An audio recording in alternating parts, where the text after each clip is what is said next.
अयोध्या के राजा दशरथ के पुत्र, राजघराने में जन्मे, इतना बड़ा शाही परिवार और अपना खुद श्री हरि विष्णु जी के अवतार अपनी पिताजी की इच्छा के अनुसार राजगद्दी पर बैठने वाले थे।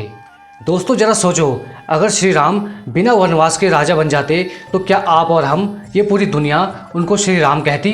नहीं, वो सिर्फ एक साधारण राजा बन के ही रह जाते। तो दोस्तों आज मैं भगवान श्री राम जी की इसी त्याग की कहानी को आपको सुनाने जा रहा हूँ, जो आज हर युवा पीढ़ी को जरूर सुननी चाहिए, जो छोटे छोटे प्रॉब्लम आने के बाद घबरा जाते हैं। दोस्तों आज मैं आपको 4 ऐसे लेसन दूंगा जिनको सुनने के बाद आपको ये समझ में आएगा कि ज़िंदगी में असली त्याग का मतलब क्या होता है। लेसन 1, राम के जैसे ही राजा बनने की तैयारी होती है तो उनसे उनकी माता कैकेयी के द्वारा 14 वर्ष का वनवास मांग लिया जाता है और वो तुरंत मान भी जाते हैं, क्योंकि पॉजिटिव माइंडसेट के लोग हैं ना, हर प्रॉब्लम को प्रॉब्लम नहीं बल्कि चैलेंज समझते हैं और चैलेंज पॉजिटिव माइंडसेट के लोग ही एक्सेप्ट करते हैं।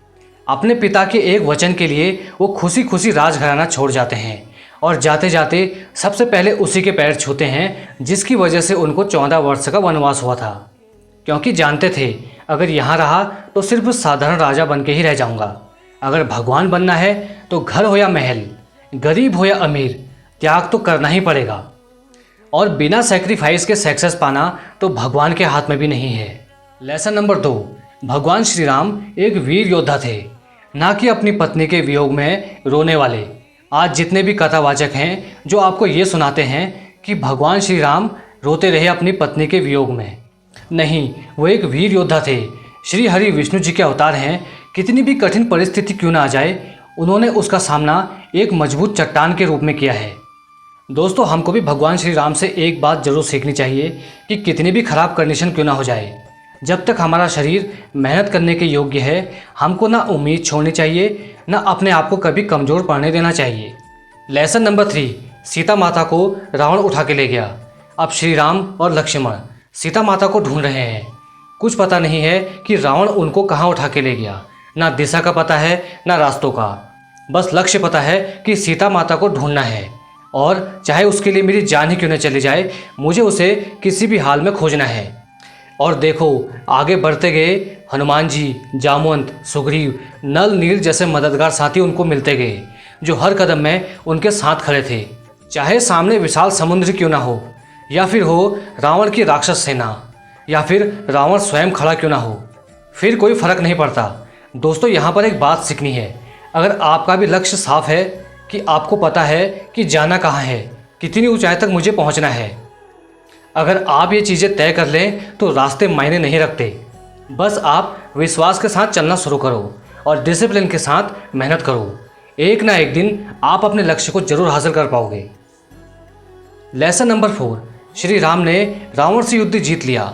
सारी सेना खुश है। सारी सेना श्री राम से ये कहती है कि प्रभु, आपने रावण जैसे राक्षस का वध करके धरती को पाप मुक्त किया है, आप महान हो। लेकिन श्री राम को इस बात का बिल्कुल भी घमंड नहीं है। वो तो अपनी वानर सेना के सामने हाथ जोड़े खड़े हैं और बोलते हैं कि अगर आपका साथ नहीं होता तो मैं ये सब बिल्कुल भी नहीं कर पाता। मैं नहीं, आप महान हो, जो आपकी वजह से आज मैं जानकी को रावण की कैद से मुक्त करा पाया। श्री राम, हनुमान जी, सुग्रीव जी, नल, नील सभी वानर सेना का सम्मान करते हैं। आजकल की युवा पीढ़ी को इस घटना से एक ज़रूरी बात ये सीखनी चाहिए कि जब भी आप अपने लक्ष्य को हासिल कर लें, आपके अंदर घमंड बिल्कुल नहीं आना चाहिए। और जिन लोगों ने आपको यहाँ तक पहुँचने में मदद की है, आपको उनको कभी नहीं भूलना चाहिए। आजकल की जनरेशन उन सभी लोगों को भूल जाती है जिन लोगों ने उनके कठिन समय में उनका साथ दिया है। थोड़ी सी जीत मिलने के बाद हम उन सभी लोगों को भूल जाते हैं जिन लोगों ने हमारी यहाँ तक पहुँचने में मदद की है। दोस्तों जीतना आसान हो सकता है, लेकिन खुद पर जीत पाना सबसे कठिन है। श्री राम से हमें एक बात ये जरूर सीखनी चाहिए कि असली महानता शक्ति में नहीं, संस्कारों में होती है। तो दोस्तों लाइफ में कितनी भी प्रॉब्लम क्यों ना हो, उसको एक चैलेंज की तरह फेस करो। लाइफ में कभी उम्मीद नहीं छोड़नी है और ना ही कभी अपने आप को कमज़ोर पड़ने देना है।